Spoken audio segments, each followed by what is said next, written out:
Speak up for those who can't speak up for themselves. Speak up and judge fairly. Being a leader takes speaking up and defending the rights of others. Be nice to the poor and try to do the best to your abilities. I think speaking up for people is helpful. Not because they need someone to come and fight their battles for them or to be their hero, but because they may not have a voice, and you can be the voice that helps them through a situation until they get their own voice. You shouldn't judge people on the way they look, the way they talk. Just get to know them, and you never know what's on the inside. Don't judge a book by its cover. Leaders are people who speak up for others who are too scared to speak up for themselves and are not afraid of the consequences that go with it.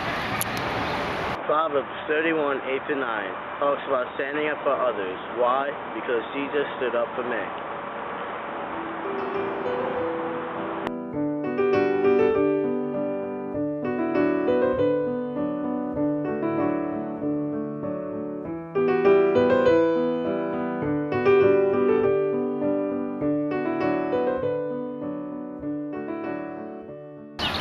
A great quality to have for being a true leader is to be outspoken. Being outspoken means that you're able to step out of your comfort zone to defend others and to defend yourself. If you're afraid to say what you really feel, then you're basically just going to end up going along with the crowd most of the time, because if everybody wants to do something that you know is wrong and then you're afraid to speak for yourself, then it's not going to help anybody in that situation. But if you speak up about how you feel about something, you could probably keep somebody from being led down the wrong path too.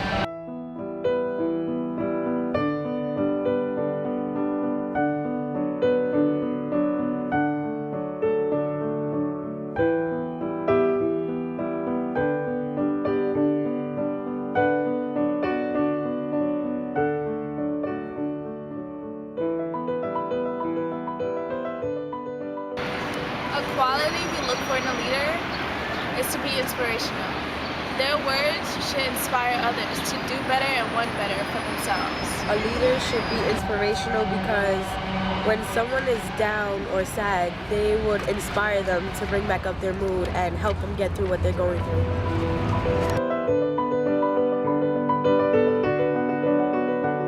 John chapter 13 verses 12 to 15. We picked this because it means a lot to be a leader, because it's talking about Jesus being the leader, how he, even though he's on top of everybody, he still wants to set an example, showing that he's going to wash his disciples' feet.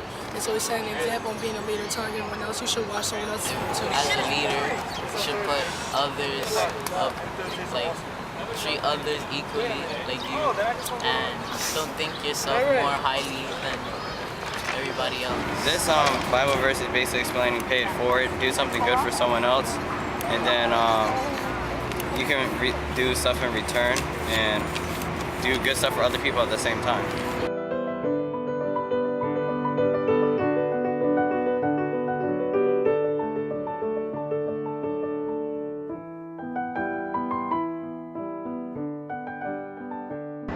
A leader should be confident because confidence shows that you know what you're talking about. One of the good qualities of being a leader is being confident.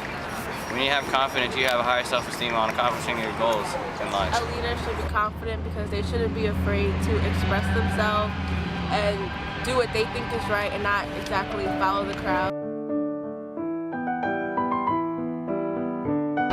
Something I do to demonstrate my ability of being a leader is I motivate my friends to do their best at what they do. I picked unselfish because when I play basketball, instead of me hogging the ball and passing it around, I pass the ball just to help them build confidence. I motivate my friends to do their best at everything. Next weekend, since I'm going up to to do the service project, I could have been going to one of my friends' party, but I decided, since I made a commitment first to go up to camp instead of go to the party, that's what I'm gonna do. And before I started, I probably would have just chose to go to the party because it was more fun, but since I made the commitment, that's what I'm gonna do. Being a leader is great.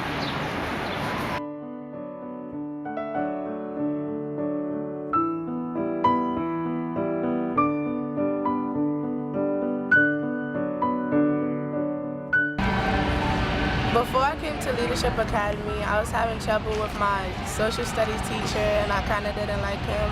Now, when I heard my mentor telling me to get through it and you have to deal with him for the rest of the year, so you might as well just go with the flow. And so now I see myself as he's fun and I should have known that from the beginning. And I'm able to talk to people and understand them more from their point of view instead of just trying not to understand and trying not to listen. Hey, I'm Jay.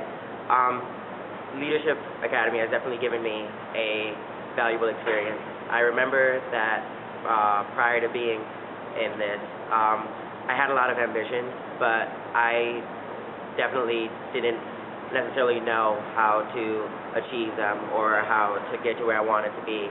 And the most valuable thing I can say that Leadership Academy has taught me is it's given me a type of direction, most definitely, not only in a religious sense, but also in an academic sense. And it's helped me look at a broader picture, and I know that I'm a lot better of a person for it.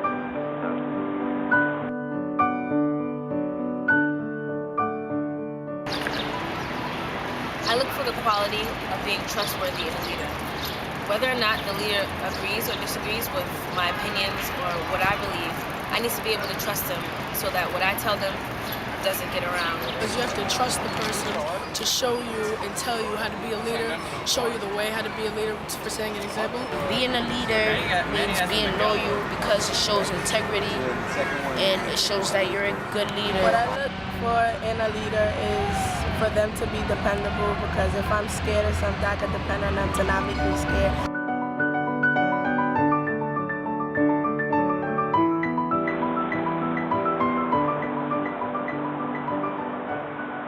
For all you teens out there, always stand up for what you believe in and don't let anybody else tell you otherwise. Try to always do the right thing, set an example for other people who are not doing the right thing. It's not always about being in control or being the boss, but it's about being an example for other people to follow. Just believe in yourself and have confidence. That's it. Advice that I would give to a teenager who hopes to be a leader is for them to join a community group where they teach you leadership skills. Through this, you can build up the communication skills and the confidence to reach out to others and lead a group, a nation, or an individual.